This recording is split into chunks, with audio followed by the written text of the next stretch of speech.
రామ్టాక్కి తిరిగి స్వాగతం. ఒకవైపు ఢిల్లీలో యూత్ కాంగ్రెస్ పేరుతోటి ఓ సిగ్గుమాలిన పనిచేస్తే, రెండో వైపు అదే ఢిల్లీలో సుప్రీంకోర్టు మమతా బెనర్జీ చెంప చెల్లుమనిపించింది. ఇంతటి అవమానం ఏ ముఖ్యమంత్రికి ఎప్పుడు జరుగుండదు. ఏ ముఖ్యమంత్రికి జరగదు. స్వాతంత్రానంతరంలో నేనెప్పుడు ఇటువంటి సంఘటన వినలేదు. ఏం జరిగింది? మీ అధికార యంత్రాంగం మీద నమ్మకం లేదని సుప్రీంకోర్టు స్పష్టంగా చెప్పింది. ఎందుకని? ఎస్ఐఆర్ ఎలక్షన్ కమిషను ఏం చెప్తుంది?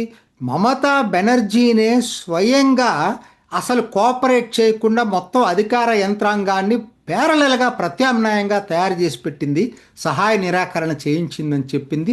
సుప్రీంకోర్టు నమ్మింది. ఎందుకు ఆ మాట చెప్తున్నానంటే, ఇవాళ ఏం చెప్పింది తెలుసా సుప్రీంకోర్టు? ఈఆర్ఓస్ ఎస్ఐఆర్కి ఎవరైతే ఎలక్టోరల్ రిజిస్ట్రేషన్ ఆఫీసర్స్ ఉన్నారో వాళ్ళని ఇప్పుడున్న రాష్ట్ర ప్రభుత్వ అధికారులు కోఆపరేట్ చేయట్లేదు కాబట్టి వాళ్ళ స్థానంలో జిల్లా జడ్జీలని, అడిషనల్ డిస్ట్రిక్ట్ జడ్జెస్ని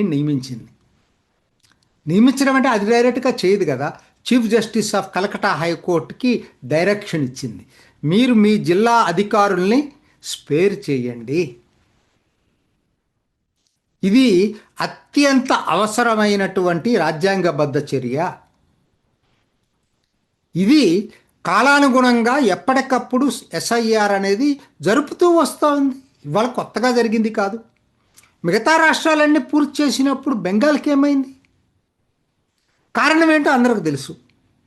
అందుకని ఎందుకంటే వాళ్ళ పని ఏంటంటే దీన్ని ఎట్లయినా ఫెయిల్ చేయాలని మమతా బెనర్జీ.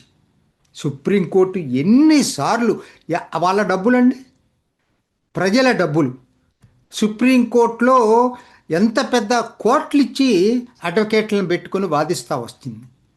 చివరికి సుప్రీంకోర్టు ఎందుకన్నా అనాల్సి వచ్చిందంటే, సుప్రీంకోర్టు ఈ రోజుకి 30 లక్షల డాక్యుమెంట్స్ని వెరిఫై చేయాల్సిన పరిస్థితి ఉంది. ఈఆర్ఓస్ 4,66,323 డాక్యుమెంట్స్ని డిస్ట్రిక్ట్ మ్యాజిస్ట్రేట్స్ అంటే కలెక్టర్స్ రీవెరిఫై చేయాల్సిన అవసరం ఉంది.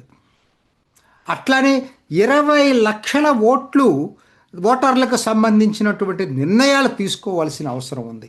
ఇవి ఏ రాష్ట్రంలో పెండింగ్ లేదు. అధికారుల్ని ఈసీఐ చెప్తున్నా కూడా ఏం చెప్తుంది? మీకెందుకు, నేనున్నాను, మీకు ఎలక్షన్ కమిషన్ అవసరం లేదని చెప్తా ఉంది. ఎవరు చెప్పరండి ఇది. ఒక నిజంగా అయితే ఆవిడ డిస్మిస్ చెయ్యాలి.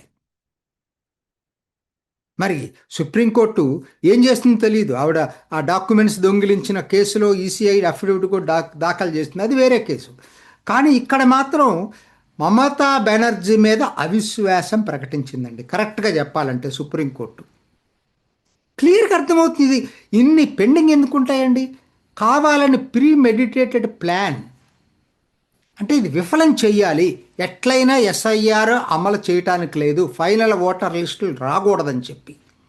దానికి ఏం చేసింది తెలుసా సుప్రీంకోర్టు? ఇప్పుడు ఎక్కడైతే ఫైనాలిటీ అయిపోయిందో వాటిని రిలీజ్ చేయండి ముందు. జనరల్గా ఇది జరగదు, ఫేజ్ వైజ్ రిలీజ్ చేయండి.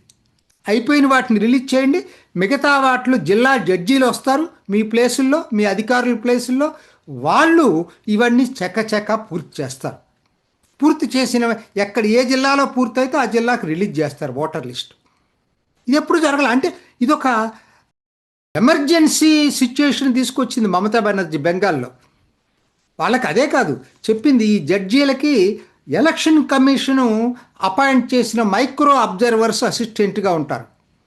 డైరెక్ట్ చేసింది కలెక్టర్లని, ఎస్పీలని, మీరు మీ లాజిస్టిక్ సపోర్ట్ ఈ జిల్లా జడ్జీలకు ఇవ్వాలి.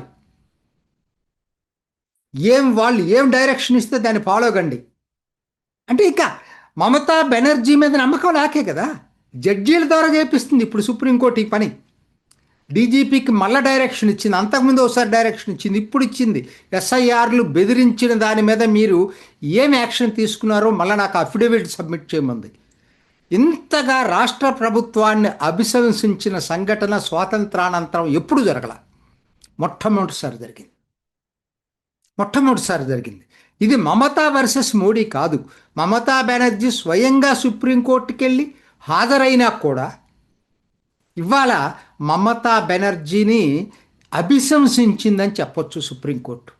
అంతే కదా, అధికార యంత్రాంగం మొత్తం ఆవిడ చేతిలో ఉంటుంది. అది ఈ ఎలక్షన్ కమిషన్ చెప్పింది ఆవిడ నమ్మింది, సుప్రీంకోర్టు నమ్మింది.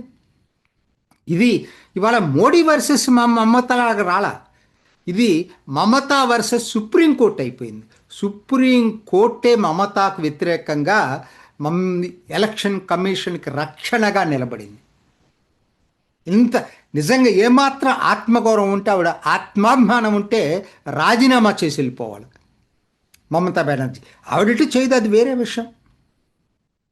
ఇది నిజంగా మమతా బెనర్జీ ఏమాత్రం ఎడ్యుకేటెడ్గా ఉన్నటువంటి బెంగాల్లో భద్రలోక్ యూరోప్ ఇప్పుడైనా ఆలోచించాలండి. భద్రలోక్ ఎందుకు ఆవిడికి మద్దతు ఇస్తున్నారో తెలియదు. వాళ్ళకి బీజేపీ మీద గుడ్డు వ్యతిరేకతతోటి మమతాతోటి ఈ భద్రలోక్ పీపుల్ ఏదైతే మద్దతు ఇస్తున్నారో కళ్ళు తెరుచుకోవాలి. ఇంతగా సుప్రీంకోర్టు అభిశంసించిన తర్వాత కూడా అందరూ వచ్చేసి ఇవాళ మమతాకు వ్యతిరేకంగా ఒక ఉద్యమంలాగా రావాలి ఎన్నికల్లో. అది ఒక్కటే ప్రత్యామ్నాయం. ఇది ఈనాటి రామ్ టాక్. ఇంకొక ఎపిసోడ్లో మళ్ళీ కలుసుకుందాం. నమస్తే. చూసారు కదండి, మరి ఈ వీడియో కనుక మీకు నచ్చినట్లయితే ఒక లైక్ కొట్టేసి మీ అభిప్రాయాన్ని కూడా కామెంట్ బాక్స్లో తెలియజేస్తూ ఇలాంటి ఇంట్రెస్టింగ్ అప్డేట్స్ కోసం మా ఛానల్ని సబ్స్క్రైబ్ చేసుకోండి.